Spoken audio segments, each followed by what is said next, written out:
Sistemə baxırsan borc yoxdur, amma əslində şirkət borcludur. Bu vəziyyət ən çox xidmət alışı kassadan birbaşa xərc kimi işlənəndə yaranır. Kontragent görünmür, hesablaşma izlənmir, qalıq borc formalaşmır. İndi baxaq Logix ERP-də bunu necə düzgün qurmaq lazımdır. Bunun üçün Logix-də xidmət alışı əməliyyatı yerinə yetirilməlidir. Xidmət alışını açaq. Yeni xidmət alışı sənədi formalaşdırdıq. Bu hissədə bizə xidmət göstərən kontragentin adını seçirik. Yeni bir kontragent açaq. Təsəvvür edək ki, bizə mühasibat konsultasiya xidməti göstərilir.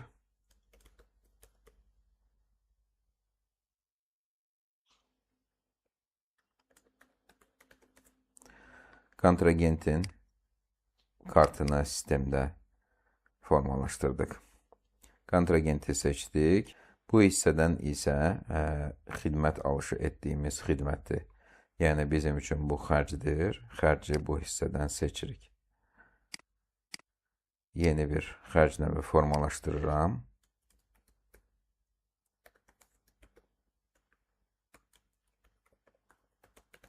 Mühasibat konsultasiya xərci olaraq yazacağım.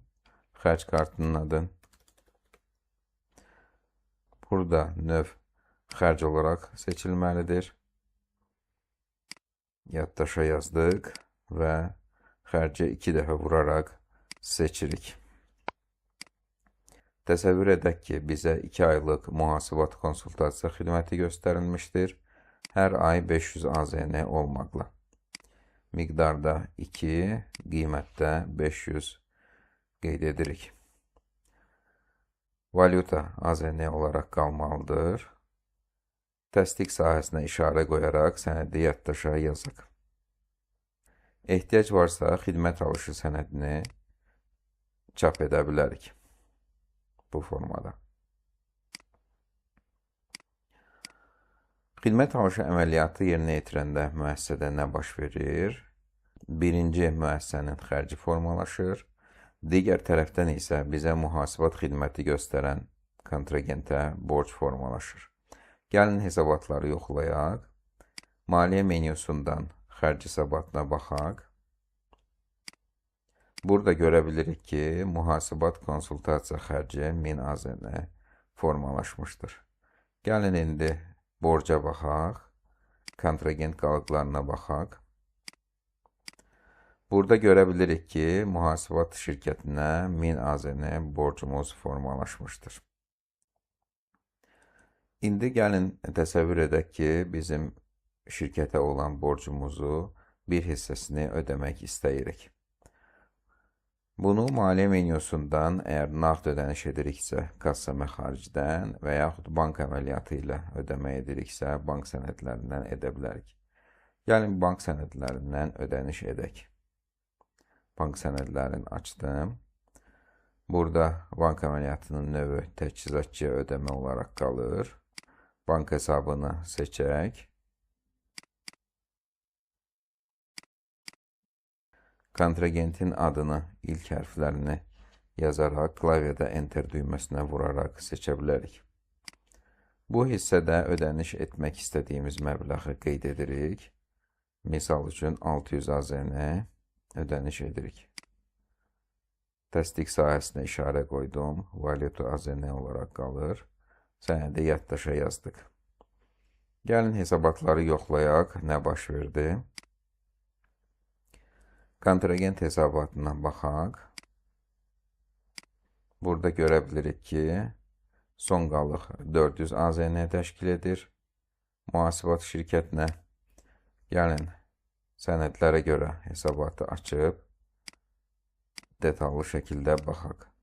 Bəli, burada görürük ki, xidmət alışı olmuşdur 1000 AZN, 600 AZN-də bankdan ödəniş edilmişdir. Nəticədə mühasibat konsultasiya şirkətinə 400 AZN borcumuz qalmışdır. Biz bank sənədləri ilə ödəniş etmişdik. Gəlin bank hesabatını da yoxlayaq. Bank hesabatına baxıram. Burada görə bilirik ki, 600 AZN bankdan məxaric olmuşdur. mühasibat konsultasiya şirkətinə ödəniş edilmişdir. Təbii ki, xərc hesabatına baxsaq, görəcəyik ki, heç bir dəyişiklik yoxdur. Çünki xərc ancaq xidmət alışı sənədi edərkən formalaşmışdır. Kontrahentə ödəniş etdikdə xərc formalaşmır. Biz xidmət alışının icra edilməsi qaydası ilə tanış olduq. Bununla yanaşı istifadəçilər belə sual ünvanlayırlar ki, müəssisədə bəzən çox kiçik xərclər olur ki, bu zaman bizim üçün kontrahent maraqlı deyil, yəni kontrahentlə hesablaşmanı izləmək istəmirik, sadəcə birbaşa xərcə yazmaq istəyirik. Bu zaman bəli, birbaşa maliyyə əməliyyatı ilə, kassa məxaric və ya bank sənədləri ilə xərci sistemdə işləmək olar.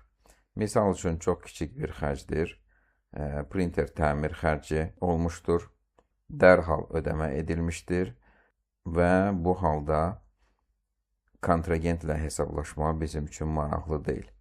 Gəlin bu halda sistemdə necə işləmək olarsa test edək. Kassadan məxaric sənədini yoxlayaq.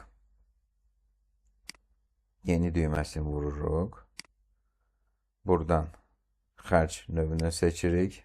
Sistem avtomatik gəlir xərc növlərinə qoşulacaqdır.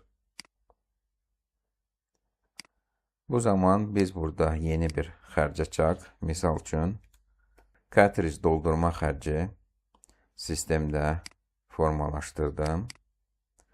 Xərci seçdik. Məbləğ hissəsində 50 AZN qeyd edirik. Təsdiq sahəsini işarələdim. Sənədi yaddaşa yazdıq. Müəssisədə nə baş verdi? 50 AZN birbaşa xərcə oturur və kassadan birbaşa məxaric olunur. Əməliyyatı bu formada işləyəndə isə artıq kontrahent ilə hesablaşmanı izləmək mümkün deyil. Gəlin hesabatları yoxlayaq. Xərcə baxaq birinci. Hesabatlardan xərc hesabatı. Görə bilirik ki, cartridge doldurma xərci olmuşdur 50 AZN. Kassa hesabatını yoxlayaq. Görə bilirik ki, kassadan 50 AZN məxaric olmuşdur.